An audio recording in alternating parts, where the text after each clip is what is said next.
All right, I've got a Marlin 917 VS that I've had a hard time finding some scope mounts for it, and went to the gun store today, and it's tapped and drilled and tapped, as you can see.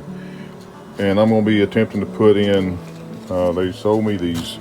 It's a Weaver mount, Weaver number 12, and we'll see how that goes. I'm going to be putting okay, I have the bases on there, and I'm going to use my fat wrench, it's called. And from what I've been able to look up on the internet, it's supposed to be 25 inch-pounds. And that's what I got it set at, 25 inch-pounds of torque.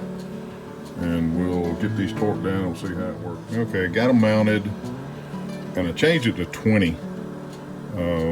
Because I think it just seemed like a little much going to 25 on that. So I put it at 20 inch-pounds on the torque screws. These are the rings. They're made by Weaver, and they should match up to the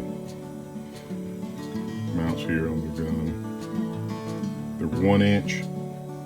I'm going to be mounting a Leupold Vari X3 onto it, 3 to 9 power. So we'll see how it works.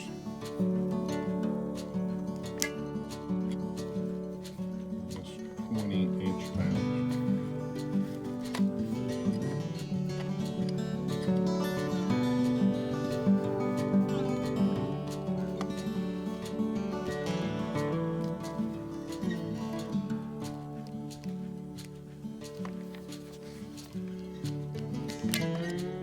That's 20 inch-pounds.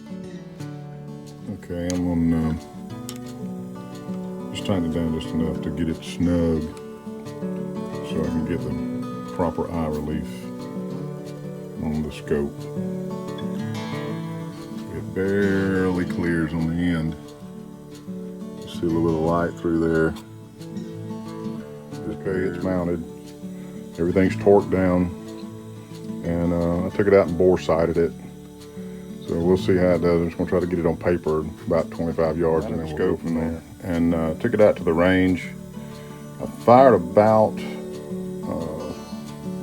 probably about 20 rounds, 15, 20 rounds, so it's zeroing it, got in all tight groups, and doing real well.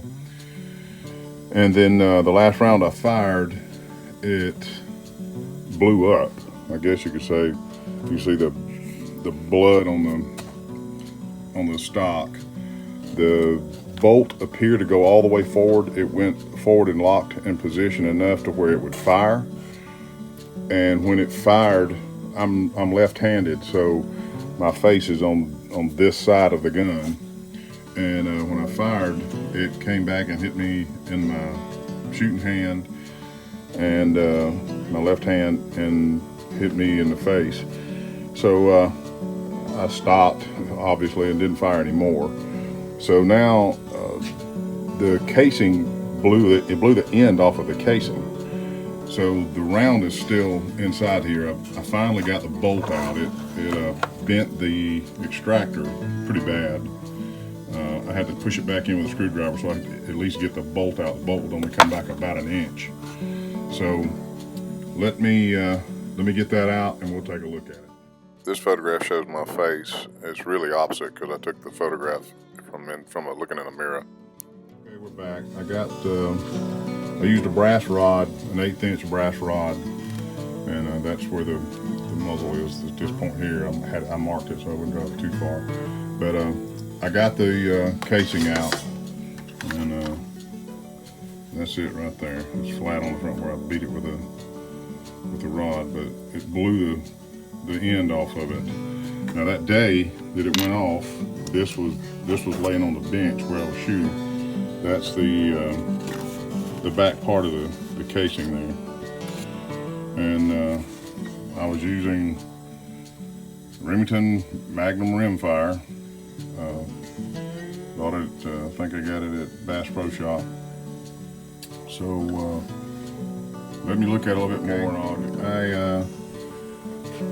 I ran a patch down through the gun. I didn't see anything. Nothing else really came out of it. The only thing I can think is that what happened is that for some reason it allowed the bolt to lock and then fire, but the bolt wasn't all the way forward, and it blew the rear end of the casing off. And part of it came back, hit me in the face and in the hand. I mean, it's not serious, just some scratches and cuts, but like I say, you still see a little bit of blood on the side of the gun where it hit me, but I just want to see about getting it fixed. I'm going to send it back to Marlin, and I'm keeping up with the ammo and the lot number and all that stuff. But evidently don't like this round or something. I don't know what the deal is, but I'll let you know what happens. Thanks.